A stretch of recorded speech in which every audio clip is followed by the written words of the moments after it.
All right, thank you. Let me introduce myself. I'm Mario Juric, speaking here on behalf of the SCIMMA project, the project that's been put together to think of and deliver some cyber infrastructure needed for multi-messenger astronomy. So I will give you a quick demo of our SCIMMA service, our hop.SCIMMA service. A couple of caveats here. This is a demo version of the service that we have up and running. So if you actually use some of these services today, please do note that we're likely going to have to reset it in a day or two or so. So do not leave any files that you like on the service if you try it out today. All right. So what is SCIMMA? We are focused on supporting multi-messenger astronomy.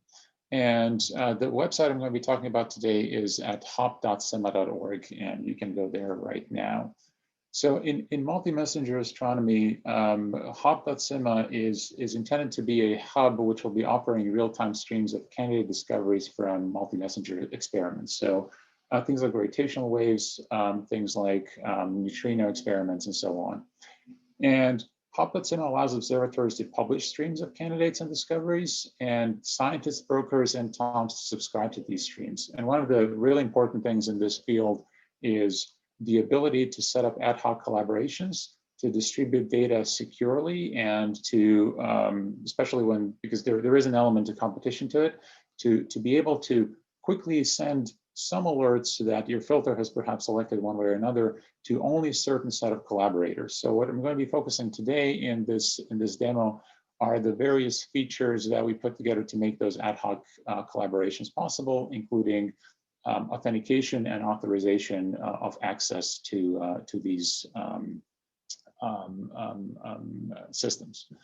So the first thing I want to show you is how one can subscribe, or how one can open an account on Hop. And if you go to this website, so hop.scimma.org, you can basically click on sign up.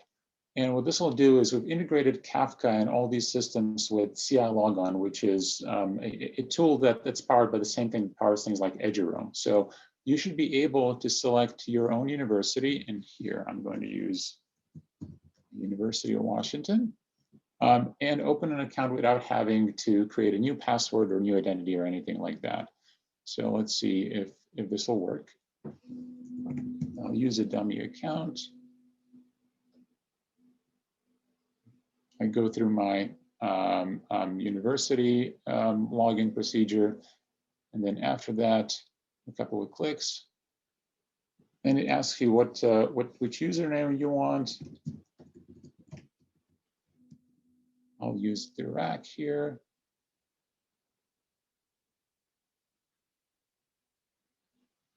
Click submit.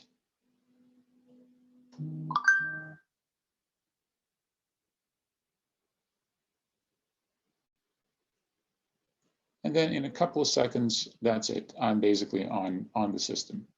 So this allows you to quickly get on. It also allows your university administrators to help out with account administration and so forth.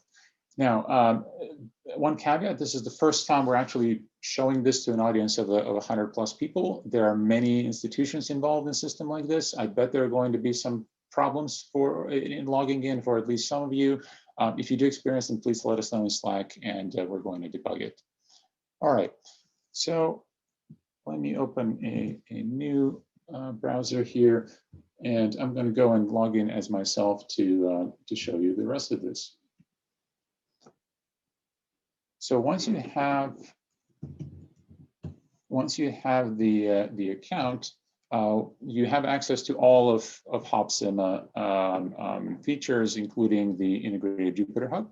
So I'm going to go log into the Jupyter Hub.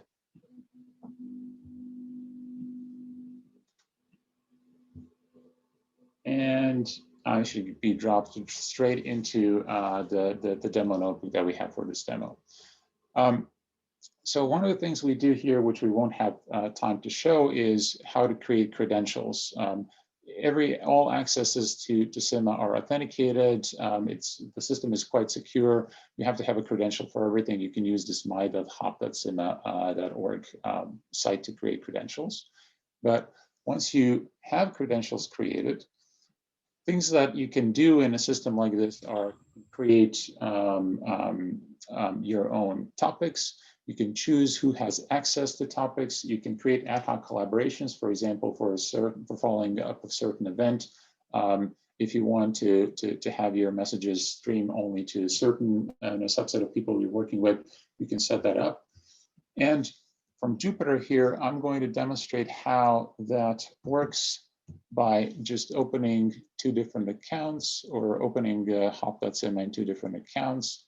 Let me take this one. I'll sign in. I'll use my Google account for this one here.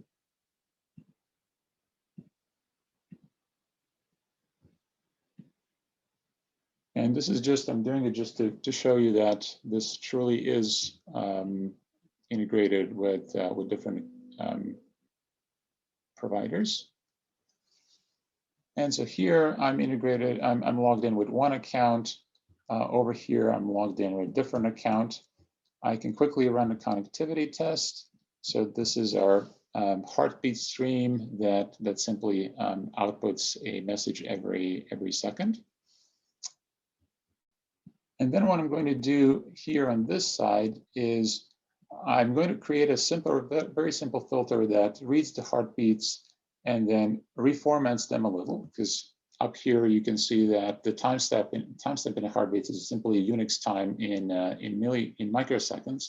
And I'm going to reformat that to show time in ISO format, so it can actually be readable, and then write that out into demo.heartbeat stream. While on this other end, in this other account, I'm going to go ahead and read from that stream. So now I'm going to do it simultaneously.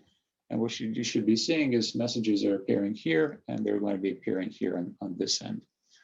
And as I do this, if you run this notebook, if you're running this notebook at the same time, you should see those messages appear. If you run this cell in the notebook, you should see those messages appear for you as well.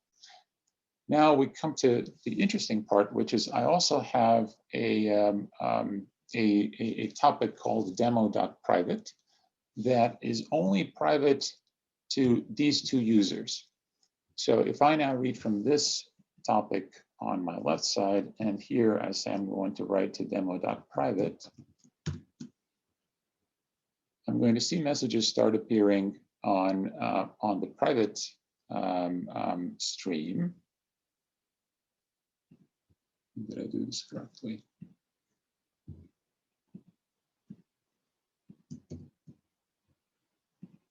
Oh, I see.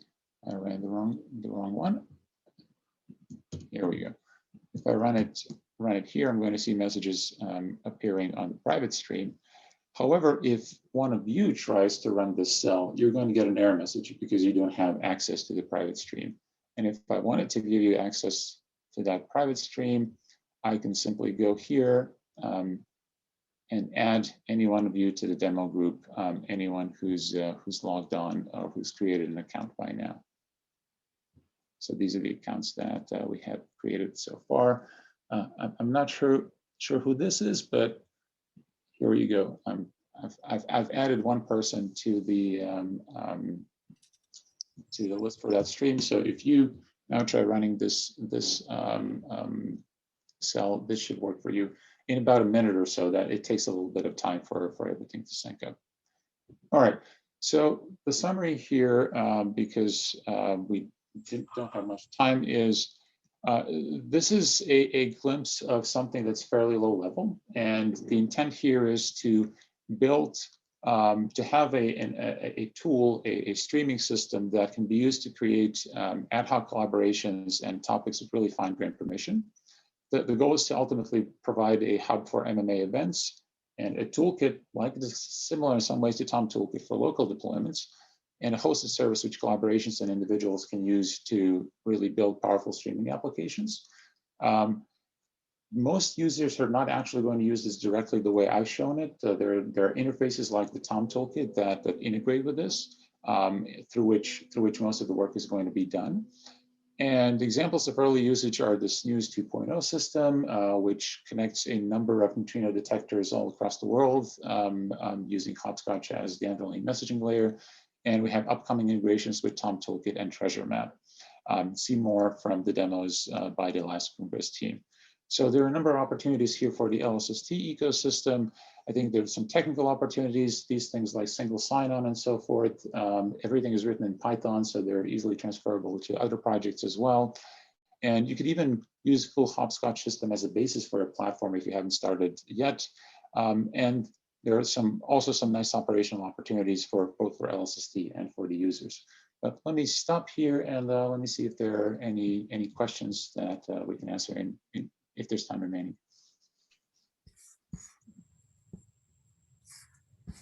I don't think that there is much time remain, and I don't see any Slack questions. So probably if someone has, he can write down and you can reply to them. All right. Thank you very much.